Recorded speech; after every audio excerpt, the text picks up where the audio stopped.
नमस्कार बच्चों, आज हमारे साथ फिर से एक होनहार स्टूडेंट दौलत यादव पावरमैन के स्टूडेंट हैं। इन्होंने हाल ही में Indian Navy Coast Guard GD में सिलेक्शन लिया है। तो एक इनके साथ सक्सेस स्टोरी, सक्सेस जर्नी इनकी देखेंगे। एक छोटा सा इंटरव्यू करते हैं जिसमें आप सभी का स्वागत है। तो दौलत, आप अपना एक छोटा सा परिचय दीजिए कि आप कहाँ के रहने वाले हैं, आपकी पढ़ाई कहाँ से, मतलब एजुकेशन कहाँ से हुई है। मैं अजीतगढ़ का हूँ, ये सीकर डिस्ट्रिक्ट में। और मैंने ये 11th तक इधर गांव में की थी। और उसके बाद में सीकर से 1.5 साल यानी 12th करने के बाद में 1 साल प्रिपरेशन किया था। फिर उसके बाद में थोड़ा स्किप 4 साल का, फिर 24 एंडिंग में यहाँ पे जयपुर में पावरमैन। अच्छा, मतलब 4 साल का स्टडी में गैप है आपके। 4 साल में 4 साल का, उसके बाद आपने सोचा। हाँ, वाह। ठीक है, आपको पहली बार कब लगा कि मुझे कंपटीशन एग्जाम की तैयारी करनी चाहिए। जब मैं 8th क्लास में था, जब सिलेक्टेड बंदा आके ये बोला था ना कि मतलब ये चीजें इतनी, मतलब ये चीजें मतलब फैमिली को भी ये मिलेगा वो मिलेगा, उस दिन से मैंने सोच लिया था जाना है गवर्नमेंट में जाएंगे, एयरफोर्स नेवी में जाएंगे। अच्छा, नेवी में ही जाना है। नेवी में जाना है ये सब। अच्छा, जब आप चाइल्डहुड में थे तभी सोच लिया था, बचपन में। बिल्कुल। आपके परिवार में कौन कौन है, आपके माता पिता क्या करते हैं, थोड़ा सा बैकग्राउंड बताइए आप। मैम, पापा है, मम्मी है, मैं हूँ और छोटी बहन है। 4 जने। वैसे जॉइंट फैमिली है पूरी, चाचा भी है, वो है, दादा दादी भी है, अभी सब एक साथ ही रहते हैं। बिल्कुल। और पापा किसान ही है। पहले तो ट्रैक्टर से खेती बाड़ी करते थे, अब खेती खुद की करने लगे। और मम्मी हाउसवाइफ है। और सिस्टर है जो अभी पढ़ाई कर रही है, कॉलेज चल रही है उनकी। अच्छा, आप नौकरी लग गए। ठीक है। आप जब प्रिपरेशन करते थे तब आपको परिवार का सपोर्ट कैसे मिला और कितना सपोर्ट मिला। मैम कि जब मैं प्रिपरेशन करता था तो फुल सपोर्ट होता था उसमें, कि जैसे कि मैंने किसी चीज़ के लिए मैं बोल दिया कि आज मेरे को लगा कि यार मेरे को इस बुक की नीड है या मैं ये लाऊं, तो मैंने बोला, तो जैसे कि मैंने बोला कि पापा जी 500 रुपये की बुक आएगी, तो उस टाइम में मेरे को 1000 रुपये देते थे। फुल सपोर्ट था।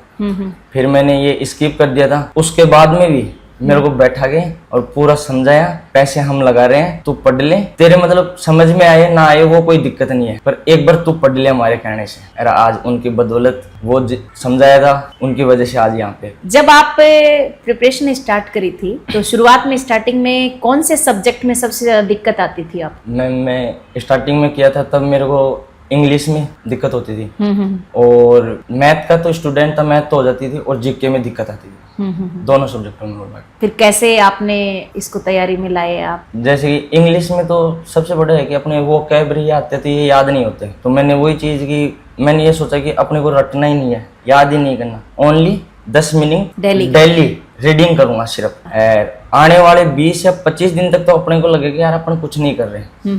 आप वो चीज मत मतलब वो चीज मैंने सोची ही नहीं कि मैं नहीं हो रही, कोई दिक्कत नहीं है, पर रूटीन डेली का था कि मेरे को जैसे कि कोचिंग से गया, खाना वाना खाया, सो लिया, उठा, 10 मिनट रीडिंग की, सोते टाइम 10 मिनट रीडिंग, वही रिपीट किया, सुबह कोचिंग जाने से पहले वही 10 मिनट रीडिंग, फिर रिवाइज 3 टाइम रिवाइज किया था। उसको याद नहीं करता था, सिर्फ रिवाइज करता था। 20 दिन बाद में एक ऐसी कंडीशन पे आ गया था कि कहीं पे भी जा रहा हूँ, जैसे मार्केट में घूमने चला गया या कहीं पे भी अपन कोई भी चीज देखते हैं ना, फिर माइंड अपने आप ही उसको रोटेट कर देता है, यार इसका तो तूने ऐसे पढ़ा था, इसका ये सिनोनिम हो गया, ये एंड। फिर मेरे को लगा कि यार कुछ प्रॉफिट हो रहा है, तो फिर मैंने थोड़ा थोड़ा 15 कर दिया, 20 कर दिया, ऐसे रीडिंग में रखा था उसको। आपका डेली जो स्टडी रूटीन था वो कैसे रहा। मैम, डेली स्टडी रूटीन जैसे मैंने टाइम टेबल तो बनाया ही नहीं था।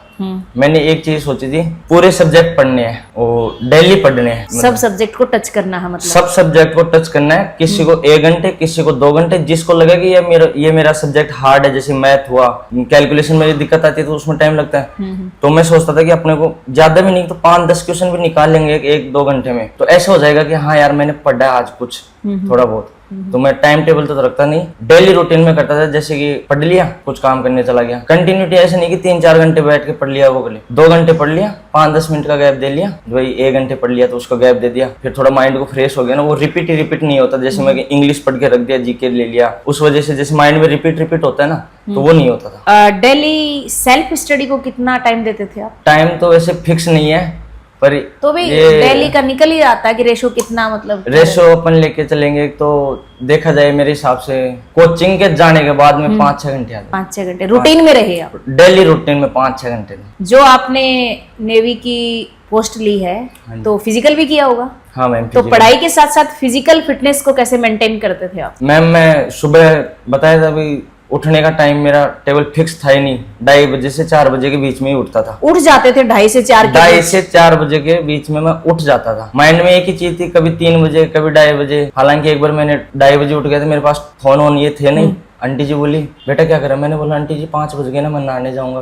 बेटा अभी 2:30 बजे है। तब जाके मेरे को पता लगा, मैं फोन वोन थे नहीं। अच्छा, फोन नहीं रखते थे आप? नहीं, मैं फोन नहीं रखता। जब 2020 में इंडियन नेवी SSR का पेपर क्लियर किया था, उस टाइम में भी फोन नहीं था। फिर फोन आने के बाद में 4 साल स्किप कर दिए, वो अलग ही मतलब तो डायरेक्शन। अब तो डिजिटल लाइफ स्टाइल हो गई लोगों की, बच्चा मोबाइल नहीं छोड़ पा रहा है, तो आप थोड़ा सा सजेस्ट करें बच्चों को कि मोबाइल कैसे छोड़े और क्यों छोड़े? वही चीज अभी भी मैं सोच रहा हूँ कि यार मैं कैसे कर पाया हूँ, क्योंकि मेरा टाइम टेबल अभी मोबाइल में भी ऐसे हो रहा है कि यार अपन क्या कर रहे थे, कितना अच्छा, अब मोबाइल देखना शुरू कर दिया? मैं बता रहा हूँ ना, 2-2:30 बजे तो जिस टाइम में मैं उठता था, आज उस टाइम में तो मैं सो रहा हूँ। मतलब मोबाइल डिस्टर्ब करता है? मोबाइल पूरा डिस्टर्ब करता है। जैसे कि मैंने इंस्टा खोल लिया या कुछ भी चला लिया तो अपन देखने लग जाते हैं ना, तो इंटरेस्ट हो जाता है उसमें। और अपन जैसे अपने को शरीर को करेंगे ना, जिस तरफ से मतलब डायरेक्शन में करेंगे, उसी डायरेक्शन में चले जाएगा। स्टार्टिंग के मेरे 1 महीने दिक्कत हुई थी कि यार मोबाइल छोड़ने के बाद, क्यों वो आदत क्या थी। दिक्कत हुई, कैसे लगा? वो आदत थी ना कि 5 मिनट बाद में मोबाइल उठा लिया,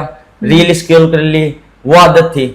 लेकिन मैंने वो चीज बिजी रखा मैं खुद को, कभी कुछ कर लिया, कभी किधर गया, कभी कुछ कर लिया, कभी पढ़ लिया, कभी बैठ लिया बाहर, 1 महीने। तो उसके बाद में फिर मेरा माइंड ये हो गया, यार ये तो बढ़िया चीज है, मोबाइल नहीं रखेंगे, कभी किधर घूमने भी जाएंगे, घर वाले फोन करके बुलाएंगे नहीं, तो उसकी वजह से फिर माइंड में ये चीज होगी ना, तो ये भी अलग हो गया। फिर बाद में डायरेक्शन आ गई पढ़ने की। तो लगता नहीं था दोस्तों से बात कैसे करूं, दोस्त ने कोई मैसेज छोड़ दिया होगा मेरे लिए? नहीं, ऐसे तो नहीं लगता था। बाकी हाँ यूज तो मैं भी करता था। जैसे कि आज 1 महीना हो गया, 2 महीने हो गए, किसी दोस्त के बैठे हैं, कहीं घूमने जाते हैं ना, तो बैठते हैं, तो मैं उनके फोन में मेरी इंस्टा लॉगिन करके देख लेता था। ठीक है, 1-2 बात के लिए बोल देता था, भाई फोन नहीं रखता मैं, अब ऐसे घूमने आया था तो किसी दोस्त के में चला रहा हूँ और वो चला रहा हूँ, बस ठीक है। आप पावर माइंड से कब जुड़े थे? अक्टूबर 2024 में। अच्छा, यहाँ की जो पढ़ाने की स्किल्स हैं और फैकल्टी के बारे में आप क्या कहना चाहिए? मैम मेरे को सबसे बेस्ट लगा, सबसे बेस्ट लगा। क्यों? अगर बच्चा, टीचरों को पता चल जाता है कि कौन से डायरेक्शन में जा रहा है, वो जा रहा है, तो आप इशारा कर देते हो, डायरेक्ट नहीं बोलते, इनडायरेक्ट रूप से बोल देते हो कि पढ़ लिया कर, वो कर लिया कर। तो ये सजेशन मेरे को सबसे बेस्ट लगा। इंस्टीट्यूट का एनवायरनमेंट और मैनेजमेंट कैसा लगा आपको? ठीक था मैम, बढ़िया। की मतलब ये अपनी सक्सेस के पीछे ये भी एक चीज है। कैसे?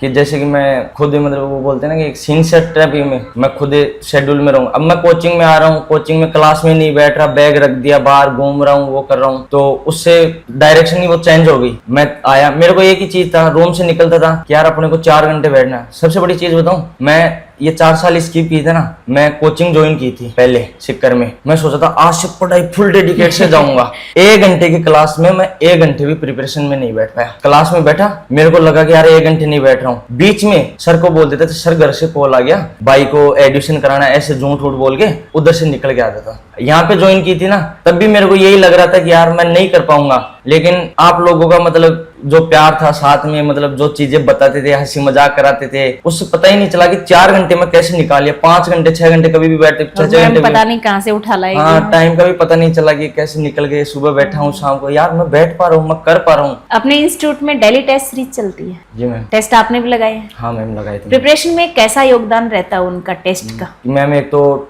टाइम मैनेजमेंट सबसे बड़ी चीज होती है ना, कि अपने को बोलते हैं कि यार 1 घंटे में 60 क्वेश्चन कैसे होंगे भाई, 1 मिनट में 1 क्वेश्चन। किसी में कैलकुलेशन में भी टाइम लग जाता है। बिल्कुल। और एक बार कैलकुलेशन 1-2 मिनट खा गई, लास्ट में गलत हो गया तो वो वापस भी कर गई। तो ये चीज है ना, मतलब अपन डेली टेस्ट लगाएंगे ना, तो इसमें क्या है, एक तो अपना टाइम मैनेजमेंट हो जाएगा कि अपने को टाइम का भी पता चल जाएगा। दूसरी चीज अपनी वो तैयारी भी होती रहेगी, रीडिंग होगी, एनालिसिस करेंगे इस चीज का। तो ज्यादा तो क्या बोलूंगा मैं, टेस्ट का इसमें भी फुल योगदान था कि भाई अपने सक्सेस के पीछे एक टेस्ट भी जरूरी था। क्या आपको लगता है कि डेली टेस्ट लगाने से कॉन्फिडेंस और स्पीड दोनों इंप्रूव होते हैं? दोनों इंप्रूव होते हैं। और जब मैं बोलता था ना कि मैं आज यार मैम ने वो सब्जेक्ट पढ़ाए थे, या टीचर ने वो पढ़ाए थे, आज मैं वो चीज नहीं पढ़ पाया। अगर तुम्हारे पास किसी बच्चे के पास टाइम नहीं हो ना, मैं ये मान रहा हूँ 1 या 2 टेस्ट लगा लो, 2 घंटे का काम है, भाई पढ़ोगे वो करोगे, तुम नहीं कर पा रहे, 1-2 घंटे का टेस्ट लगा लो और चलते चलते बस उनको एनालिसिस कर लो, देख लो, फिर उनको सोच लेना कि मैंने ये टेस्ट लगाया था, तो उनको साइड में रख लेना, फिर उनको थोड़ा सा डीपली और जिस दिन टाइम मिले। तो ये भी नहीं होगा कि आज मैंने पढ़ाई नहीं की। इसमें टेस्ट में क्या चीज होता है कि पूरा सब्जेक्ट पूरा सिलेबस कवर हो जाता है उसमें भी।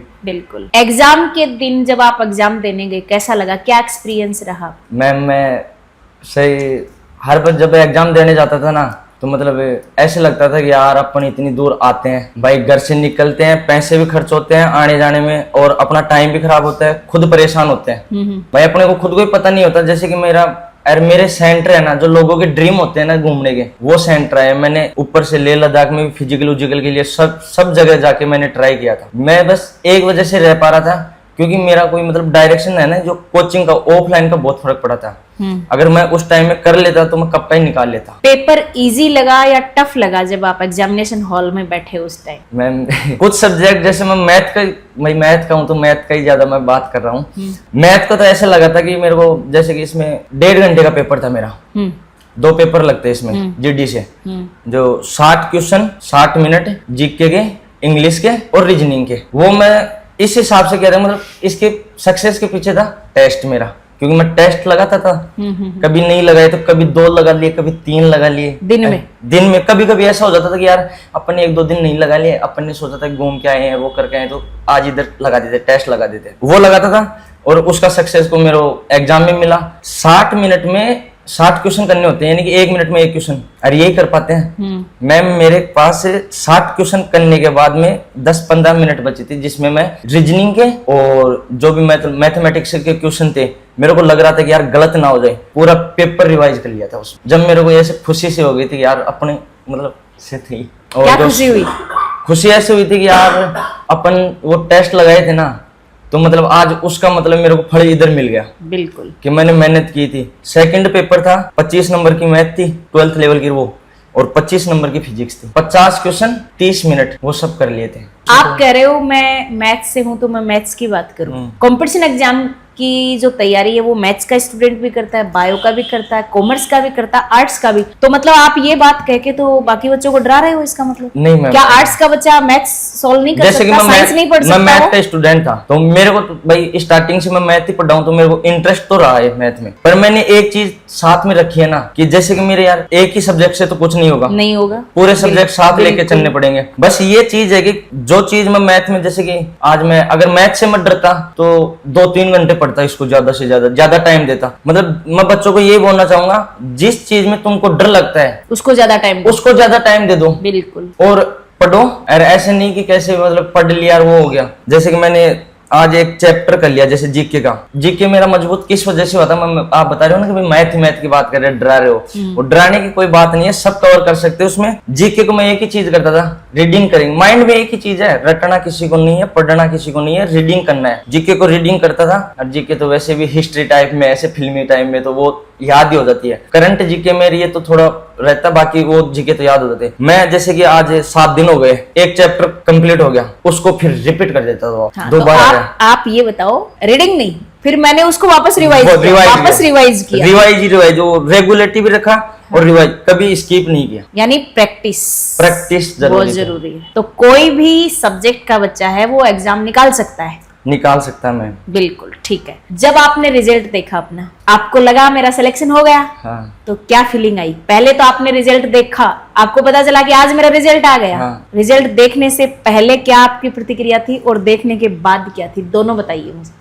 मैम मतलब पहले तो ये था कि आज अपना इतनी बजे रिजल्ट आएगा, इतने बजे रिजल्ट आएगा, ठीक है अपन रिजल्ट निकालेंगे, यार नहीं होगा तो क्या होगा। क्योंकि ये मेरा तो सपना भी यही था नेवी में जाने का, और ये लास्ट था मेरा फॉर्म। क्योंकि मैं ये ओबीसी वालों को छूट थी ना, वो 3 साल की वो एज रिलेशन से, कैसे जैसे करके चाचा को बोला था तुम कैसे भी इस फार्म को भर दो। लास्ट डेट में ये फार्म भरवाया था मैंने, जब मेरे को पता चला कि यार ये आई हुई है। फिर भी मैं सोचा कि यार 4 साल हो गए ना पढ़ाई को छोड़े हुए, तो कैसे कर पाएंगे। फिर भी मैं बोला कि कर लेगा तू, लास्ट चांस है और तेरे को करना ही पड़ेगा। जब तुमने ड्रीम सोचा था, ये वो चीजें सपने देखे थे, तो वो अब भी कर पाएगा, बाद में नहीं आएगा ये मौका तेरे पास। बिल्कुल।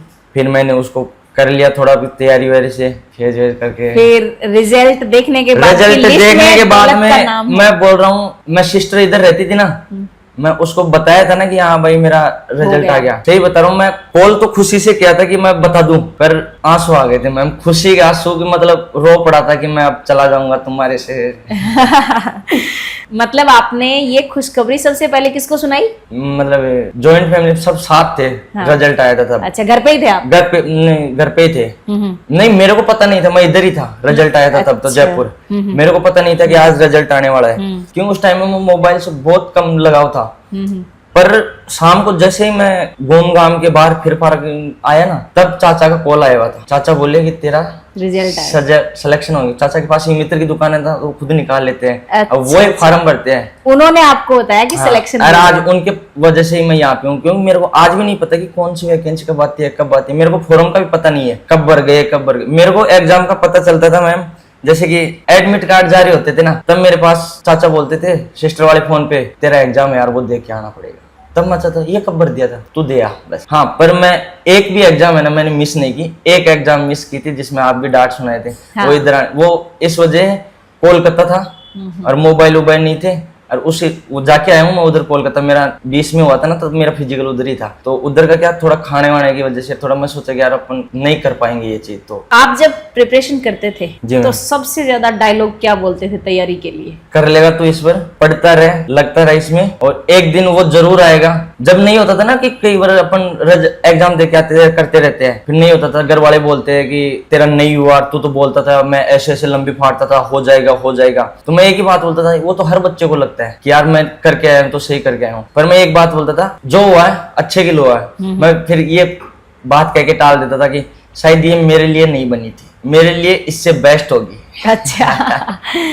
आप एग्जाम देने गए, मान लो कल एग्जाम है, जी मैम। क्या आज आपको लगा कि एक दिन का टाइम और मिल जाए तो मैं ये कर दूं? नहीं मैम, ऐसा तो नहीं लगा, क्योंकि मैंने स्टार्टिंग से ही वो चीज, स्टार्टिंग में जैसे कि लगा कि आज कोचिंग आया हूँ, जैसे डेमो में आ गया, तो मैं डेमो से ही वो चीज सोच के आया था कि आज 2 लाइन ही क्यों नहीं पढ़ाई, वो तो रीडिंग करनी है, और फिर रिवीजन महीने से 20 दिन से सप्ताह में, वापस पूरा जैसे नोट मेरे को करना। टाइम मिलता था ना कि आज यार पढ़ लिया, बोर हो गया, पढ़ने का मन नहीं है, मैं बैठ के रिवीजन करने लग जाता था। जो स्टूडेंट आज तैयारी कर रहे हैं कॉम्पिटिशन एग्जाम की, जी मैम। उनको आप क्या सलाह देना चाहेंगे? आप बोलिए उनके लिए। मैम, मैं उनको एक ही बात बोलूंगा कि तुम रेगुलरिटी रखो। एक तो कोचिंग में आओ तो ज्यादा तो नहीं, 4-5 घंटे बैठते हैं, बस आ रहे हो किस लिए भाई, तैयारी करने के लिए आ रहे, घर वाले पैसे दे के भेजे, तो अपने को एक ही चीज रखना है, चल यार घर पे भी नहीं पढ़ूंगा ना, तो ये 4 घंटे तो मैं पूरा डेडिकेट होके पढ़ूंगा। मस्ती भी चलती रहेगी, हालांकि आप ही करा देते हो क्लास में मस्ती वस्ती तो मनोरंजन तो, पर एक चीज सोची थी कि मैंने, जो मैम पढ़ा रही है ना उसको एक बार अच्छे तरीके से समझ ले, नहीं आ रहा कोई दिक्कत नहीं है, आज नहीं आएगा, 2 दिन तक नहीं आएगा।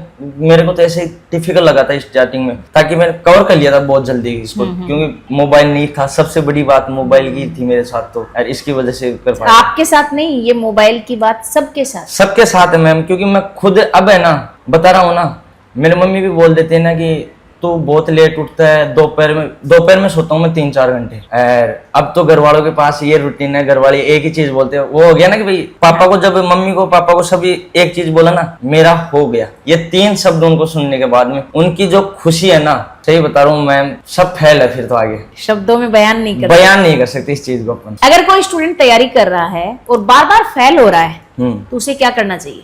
मैम, उसे मतलब डिमोटिवेट नहीं होना चाहिए, वो एक चीज सोच के करे, शायद यार इसमें क्यों नहीं हुआ मेरा, इससे बेस्ट होगा। ये सबसे, मैं तो यही चीज सोचता था, नहीं हुआ कोई दिक्कत नहीं, इससे बेस्ट मिलेगी। जब मेरे को ऊपर वाले ने इस चीज के लिए नहीं बनाया, मेरे को लिए जिस चीज के लिए बनाया उस चीज के लिए पहुंचा रहा है मेरे को, तो अपने को लगे रहना चाहिए उस चीज के, मतलब कि तैयारी कंटिन्यू रखनी चाहिए उसमें। और सबसे चीज बता दूं मैं, जैसे कि आपने भी देखा था मेरा सिलेबस हो गया था, उसके बाद में इधर रूम के आने के बाद में मैं पता क्या सोचता था, यार अपना तो कोचिंग से अब कोई बच्चा नहीं आएगा, मेरा मन कैसे लगेगा, हंसी मजाक भी हो जाता था, घूमना फिरना भी हो जाता था, और थोड़ा रेगुलेटिव भी बनी रहती थी कि भाई और भी नहीं, इधर रुकूंगा रूम पे 100% था, मैं 1 घंटे भी नहीं पढ़ पाता था, क्योंकि मैंने लास्ट में देखा था ये चीज आजमा के।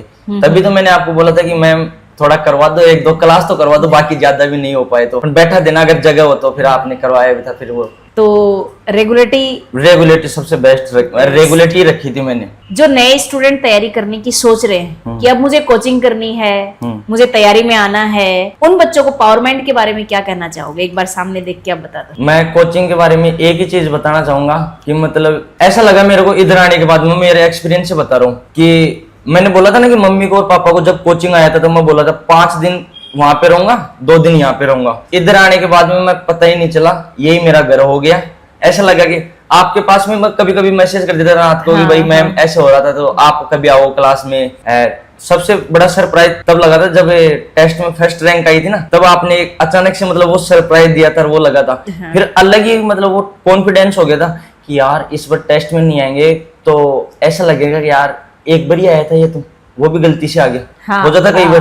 तो उस चीज के लिए भी अपन क्या रेगुलरिटी बनाए रखेंगे, पढ़ेंगे, हमारा चीज उस चीज के प्रति भी ज्यादा वो हो जाएगा, उसके प्रति क्या है, पढ़ना तो है, करना है, इधर पढ़ने के लिए भेजा। मैं एक ही चीज बोलूंगा बच्चों को, मस्ती करो, पूरे काम करो, जो मन में आए वो करो, पर एक चीज याद रखना, जिस दिन की जैसे मैं कर रहा हूँ, अब जैसे मैं क्रिकेट खेलने जाता था, अब मेरा टाइम एक ऐसा हो गया था कि मेरे को लगा सर अब तो एक क्लास ही लेके चलते हैं, और वो कंटिन्यूटी रेगुलरिटी हो गया था। हालांकि मैं गया तो 3-4 साल से खेला था, तो ये लगा कि यार खेलते हैं थोड़ा फिजिकली के लिए।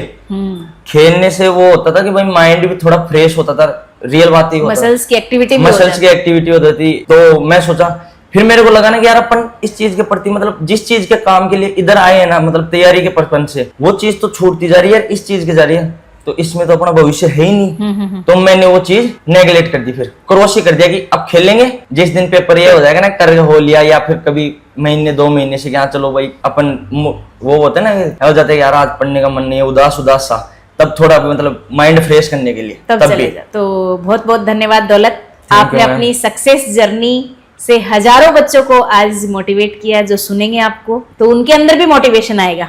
एक बार फिर पावर माइंड परिवार की तरफ से ढेर सारी शुभकामनाएं। Thank you. Thank you.